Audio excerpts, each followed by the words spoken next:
இன்னும் பல பேர் என்னப்பா பட்டை தான் போட்டிருந்த, இப்ப ருத்ராட்சத்தையும் அணிஞ்சுக்கிட்ட, அப்புறம் அப்படியே சாமியாரா போயிடுறதா அப்படிங்கிற அந்த கேலி பேச்சு. ருத்ராட்சம் அணிஞ்சா அடடா என்னடா நிறைய விஷயமெல்லாம் இருக்குமே, அதெல்லாம் கடைபிடிச்சுவியா நீ அப்படின்னு அந்த கேட்கக்கூடிய கேள்வி. எதேர்ச்சியாக ஒரு சம்பவம் வாழ்க்கையிலே நடந்து விட்டாலும் அதை இந்த ருத்ராட்சத்துடன் தொடர்பு படுத்தி பார்க்கின்ற மனது இதையெல்லாம் பொறுத்து கொள்ள முடியாமல் இன்னும் இதனால் தான் இப்படியெல்லாம் நடக்கின்றதோ அப்படின்ட்டு அந்த ருத்ராட்சம் யாரு ஈசன் கொடுத்த வரத்தின் காரணமாக கழுத்திலே ஏறிய ருத்ராட்சத்தை அவிழ்த்து வைப்பது என்பது அவர் கொடுத்த வரத்தை நிராகரிப்பதற்கு சமம். நாம் நினைத்தால் அந்த ருத்ராட்சத்தை அணிய முடியாது. சும்மா எல்லாருமே அந்த ருத்ராட்சத்தை அணிந்துவிட முடிவதில்லை.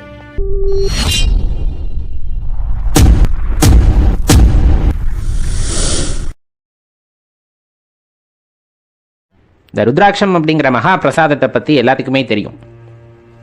குறிப்பா சொல்ல போனா சிவ வழிபாடு செய்பவர்கள், முருக வழிபாடு செய்பவர்கள் எல்லாம் ருத்ராட்சம் தரித்திருப்பதை நாம் பார்த்திருக்க முடியும்.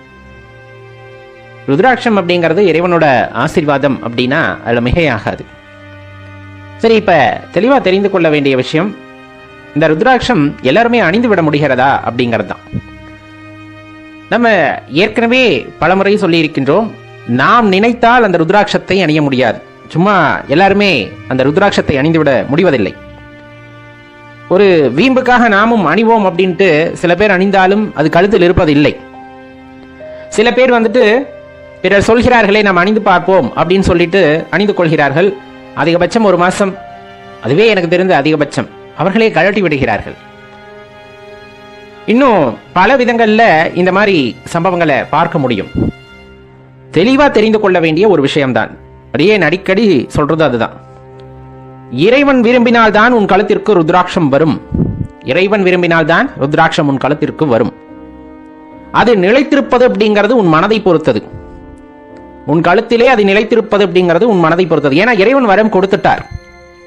நீ ருத்ராட்சம் அணிந்து கொள் அப்படின்னு உனக்கு வரம் கொடுத்ததுனால தான் முதல்ல உன் கழுத்துல ருத்ராட்சம் ஏறுது. அதற்கப்புறமா ஏற்படுகின்ற சோதனை, நீ அதை தொடர்ந்து அணிவாயா மாட்டாயா என்பதுதான். ஏன் அணிந்ததற்கு பிறகுதான் பல சிக்கல்களை அங்கு ஆரம்பிக்கின்றன. இன்னைக்கு இருக்க சூழ்நிலையில பல பேர் நாத்திகம் பேசுபவர்கள், பல பேர் பயமுறுத்துபவர்கள். ருத்ராட்சம் அடடா சாமியாரா போயிட்டியா அப்படிங்கிற அந்த கேள்வி, ருத்ராட்சம் அணிஞ்சா அடடா என்னடா நிறைய விஷயமெல்லாம் இருக்குமே, அதெல்லாம் கடைபிடிச்சுவியா நீ அப்படின்னு அந்த கேட்கக்கூடிய கேள்வி. எதேர்ச்சியாக ஒரு சம்பவம் வாழ்க்கையிலே நடந்து விட்டாலும் அதை இந்த ருத்ராட்சத்துடன் தொடர்பு படுத்தி பார்க்கின்ற மனது இன்னும் பல பேர் என்னப்பா பட்டை தான் போட்டிருந்த, இப்ப ருத்ராட்சத்தையும் அணிஞ்சுக்கிட்ட, அப்புறம் அப்படியே சாமியாரா போயிடுறதா அப்படிங்கிற அந்த கேலி பேச்சு. இதையெல்லாம் பொறுத்து கொள்ள முடியாமல் இன்னும் இதனால் தான் இப்படியெல்லாம் நடக்கின்றதோ அப்படின்ட்டு அந்த ருத்ராட்சம் யாரு ஈசன் கொடுத்த வரத்தின் காரணமாக கழுத்திலே ஏறிய ருத்ராட்சத்தை அவிழ்த்து வைப்பது என்பது அவர் கொடுத்த வரத்தை நிராகரிப்பதற்கு சமம். அது நிறைய பேர் செய்யறாங்க. அதாவது இறைவன் மீது அதீத அன்பு காரணத்தினால் உண்மையாலுமே அவங்க மனசு விரும்பி தான் ஏற்றுக்கொள்கிறார்கள். ருத்ராட்சத்தை மனம் விரும்பி ஏற்றுக்கொள்கிறார்கள், கழுத்திலே அணிந்து கொள்கிறார்கள். எப்ப பிரதோஷத்தன்னைக்கு, சிவராத்திரி அன்னைக்கெல்லாம் ஆலயத்திலே போய் மனதார இறைவனிடம் பிரார்த்தனை செய்து கொண்டு அணிந்து கொள்கிறார்கள். அது பெரும் பாகியம் சொல்ல போனா. ஆனா கொஞ்ச நாள்லயே அவங்களுக்குள்ள ஒரு உறுத்தல், நம்மளால இதை செய்ய முடியலையே, அதை செய்ய முடியலையே, அப்படியே இப்படி அப்படி சொல்றாங்க இப்படி சொல்றாங்க அப்படின்ட்டு அதை கலட்டும் பொழுது இறைவன் கொடுத்த வரத்தை நிராகரிப்பதாக அமைந்து விடுவதை கூட உணராமல் அதை கலட்டி வைத்து விடுகிறார்கள்.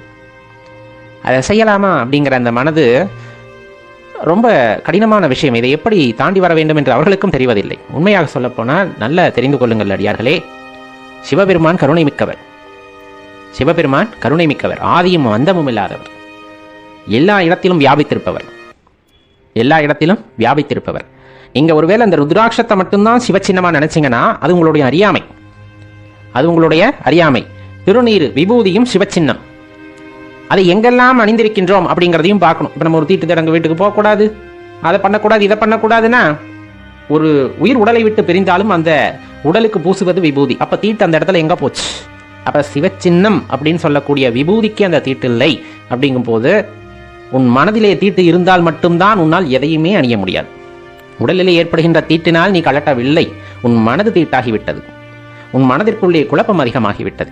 உன் மனதுக்குள்ளே பிறர் சொல்வதெல்லாம் உண்மையோ அப்படிங்கிறத எண்ணம் மேலோங்கி விட்டது. மனது சுத்தமாக இருக்க வேண்டும், மனது நிலை இறைவன் குடியிருக்க வேண்டும்.